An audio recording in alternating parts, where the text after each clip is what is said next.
2,000 years later. Oleh kerana inisiatif yang baik itulah yang menyebabkan dia dapat pertumbuhan yang baik. Terima kasih. Sebab itu saya sebut, saya tidak nafikan 87%. Yang saya bangkitkan ini, dia dengar dalam tu dia, bila cek teks, jangan kelang kabut. Cek teks, saya sebut 87%, tapi saya petikai bila disebut ini kejayaan paling besar daripada negara-negara lain, tak betul. Ini yang saya kata basic economics. Perbahasan dimulakan dengan Tun Bangkang Larut yang telah membuat satu kesilapan besar tentang pencapaian KDNK yang tidak pernah dipertikaikan, 8.7% 2022. Dan dalam pembentangan saya sebut dari base yang rendah, dari negatif 5.5%. Sebab itulah Titi Wangsa bagi kuliah kepada beliau dan ahli berhormat.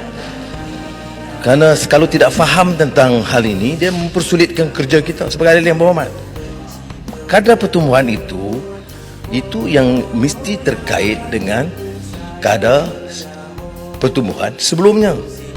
Sebab itu kalau Singapura umpamanya berkembang 7.6%, lebih rendah dari Malaysia, tetapi 2020 tahun sebelumnya 4.1%. Tahun sebelumnya Malaysia negatif 5.5%. Jadi saya tidak nafikan naik 8.7%, tetapi janganlah dia riuh rendah menyatakan kejayaan paling besar dalam negara. Nampak sangat kedangkalan ilmu ekonomi basic ini. Tapi tak apalah, kita teruskan.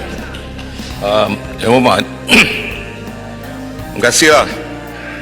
Saya juga nak tegangkan pada yang amat berhormat tentang basic itu. Betul, kita bersetuju, memang dia punya base tu rendah, kita bersetuju. Tapi oleh kerana inisiatif, cara kita untuk menentukan supaya kita dapat melonjakkan ekonomi, itu yang sepatutnya kita banggakan. Ia sebenarnya adalah sesuatu yang sama-sama telah pun kita pastikan supaya ia mencapai satu angka yang baik. Kalaulah dia base-nya rendah, tapi kita tidak tahu bagaimana untuk menentukan supaya dapat dilonjakkan ekonominya, maka sudah tentu dia tidak akan mencapai 8.7. Sebab itu saya kata, oleh kerana inisiatif yang baik itulah yang menyebabkan dia dapat pertumbuhan yang baik. Terima kasih. Sebab itu saya sebut, saya tidak nafikan 87%. Yang saya bangkitkan ini, ya, dengar dalam tu dia, bila cek teks, jangan kelang kabut.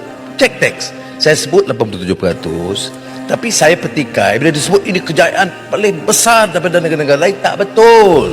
Ini yang saya kata basic economics, iaitu 87% dari atau ketimbang negatif 55%. Tapi tak apalah, kalau dia nak menang juga menanglah, tak ada masalah. Fakta ini, fakta ekonomi tak boleh dipertikaikan. Amat berhormat, kempen di bawah saya bukan nak menang, tapi tak apa-apa. Saya bukan nak menang atau biar saya sambung.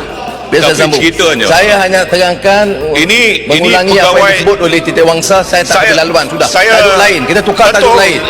Tajuk lain itu saya boleh juga, saya juga boleh tentukan. Fakta 87% tidak betul kalau disebut terbaik di rantau. Itu saja saya nak sebut. Saya nak maklumkan bahawa pertumbuhan itu mencapai. Titi Wangsa dah bagi kuliah cukup lengkap. Saya pakai yang itu cukup.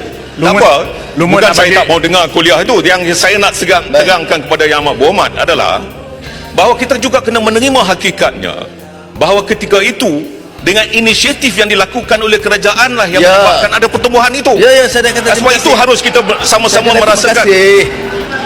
Okey, saya ingat sila Pram. Ya, terima kasih. Saya pun dah kata terima kasih.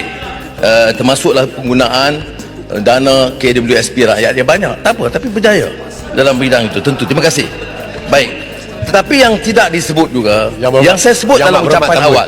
Yang saya sebut dalam ucapan awal, apa dia dalam Rancangan Malaysia ke-12, Gajas Perupenggal, bahawa catatan itu tidak diambil kira kadar pengangguran memuncak 5.3% dan tahun 2021 4.6%. Kemudian masalah yang dicapai, saya katakan kadar pengangguran, walaupun ada kes COVID, kita tidak nafikan, cuma angka-angka ini saya sebut. Jadi tidak bermaksud untuk menyatakan tidak ada usaha. Saya hanya pertikaikan bila disebut kejayaan luar biasa ketimbang negara-negara lain. Itu saja. Benar apa dikata? Kami tak mahu Thomas Elfrance bersih kedua, atau tibah yang lain engkau lantik ketua. Daulat tuanku